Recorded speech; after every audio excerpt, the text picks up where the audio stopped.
Hey, this is Faye, and today we're talking about how to make your start capital in Final Fantasy XIV. Yes, I know. I will get back to the lore stuff very soon. And I do already have some scripts and some recordings that I'm working on, but I just need to get a little bit more guild advice out there first. This is not turning into a guild channel, I promise, okay? But see, I got asked very nicely, what does one do if one starts from scratch? Like, if you don't have any guild at all, if you don't have any crafters or gatherers and you're not that high leveled. And I think we all remember that feeling, right? Start up the game, come in, you see all of these beautiful characters, and you don't have any guild for any mounts or minions or glams that you really want to have. I think we've all been there. And so how do you make that first million guild, right? I am gonna divide this into a few sections. So today we're gonna look at stuff that drops from mobs, and then we're gonna look at stuff that you can easily gather on a below level 40 gatherer, and stuff that you can easily craft on a below level 40 crafter. These are just my go-to things to do if I am broke or if I'm starting anew on another data center or another server where I don't have access to all of the other guild that I've made elsewhere. But even though these are, pretty old strategies, a lot of them are surprisingly valid still. Now, as always, I will prioritize things that tend to sell for less, but sell more often, instead of things that'll make you crazy rich when they do sell, but you might have to have it sit on your retainer for months before it sells. So, the first thing I would advise you to do is to get to DRYBONE and to get really well acquainted with the place, because this place has all goats, and not only are they pretty easy to kill, but they're also really kind in their drop rates. And these drop horns and skin, both of which you can sell, and both of which are used in a number of other crafts. There is this really nice path around the map. I've tried to draw it in here. But there are so many mobs, you don't even have to run all of this path before they respawn.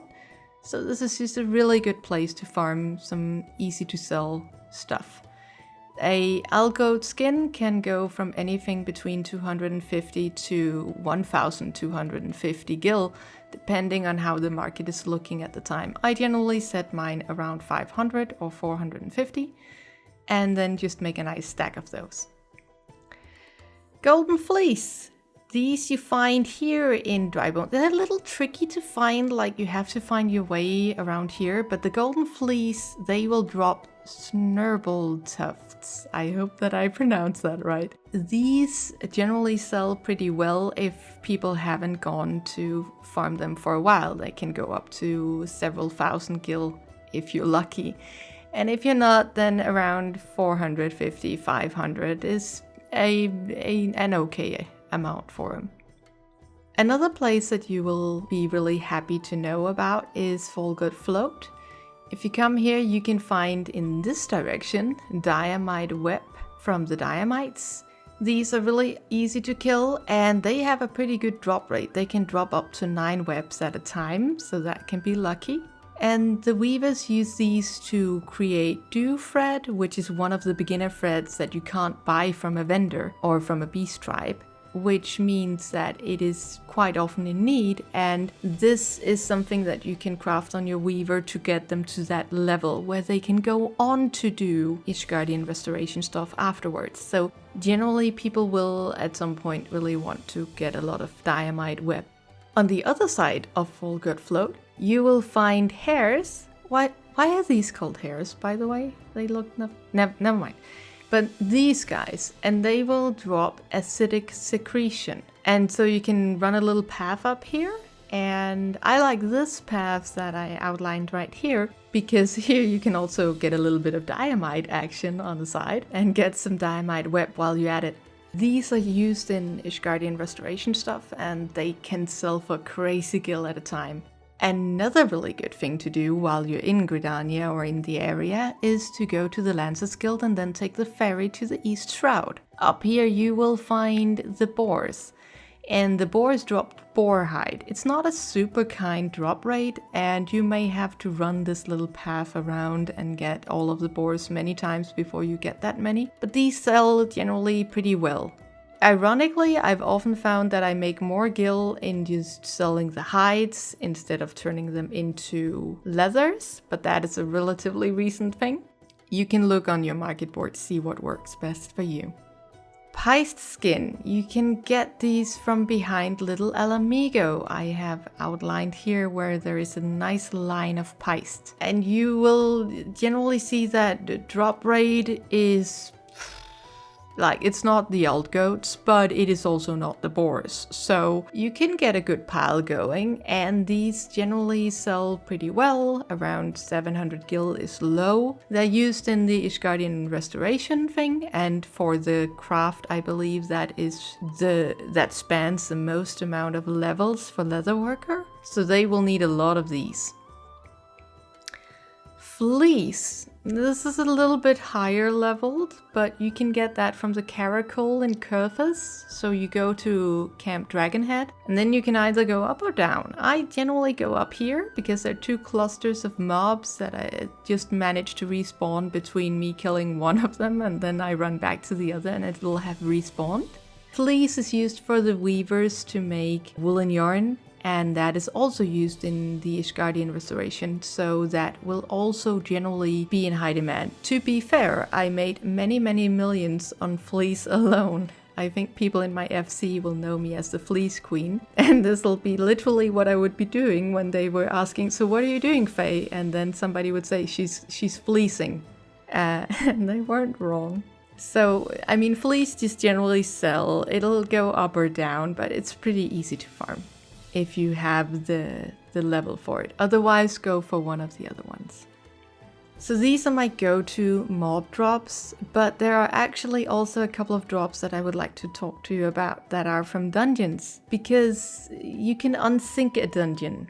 Now, as a new player, I did not know this. Before, a veteran player literally dragged my ass through one of the dungeons alone. But you can click here, and then you can click there, and then you can make sure to save. Very important. And this means that you can run a dungeon retaining the level that you have, but you don't need 3 other people, by the way. You can go in as a preformed group of whatever you want, as long as you meet the criterion for the dungeon. And if you're high enough level, it is not that big of a deal. You can easily breeze through it. And there are 2 dungeons in particular for the lower levels that I like the drops from. The one is HAUKKE Manor, and this is because from this box, you can get fine wax. And fine wax is used for all of the manor furniture. These generally sell for anything between 11,000 gil per wax to 50,000 gil per wax. And in periods where people need a lot of new furniture, they can sell for way more than that, because you need these in order to make any of the manor stuff. So any of the manor couches or wardrobes or whatever, you need these. You can of course also just sign up for the dungeon and hope that you'll get the loot, or if you have a squadron going with your grand company that is of the level where it can do HAUKKE, you can run that and be ensured that you'll get the drop. And then also Semail Darkhold is worth pointing out, because the Art of War or the Art of Magic tops that you see here are inexplicably very good sellers, as are the Art of Magic bottom that you see here. I'll leave it to you to guess why these may be so popular, but I will say that I have run this so many times and I almost always get at least one of them on a run through it. So I guess we all have to get that gladiator or courtesan girl realness going. But yeah, no reason for you not to profit on that, right? Anyways, I hope that you found some of that helpful and that it'll help you get your wealth started up a little bit. Now, as said, when you have a little bit of gil, like maybe 100,000 or a couple of 100,000, I would really advise that you go and do something else.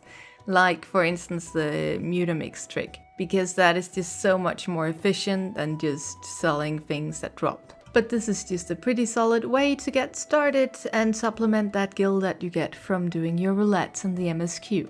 And if you are a veteran player or a player that has been there for a while and you have some really good tips for making gil, why not put them in the comments so that newer players can see them and also, you know, get that first million or whatever going.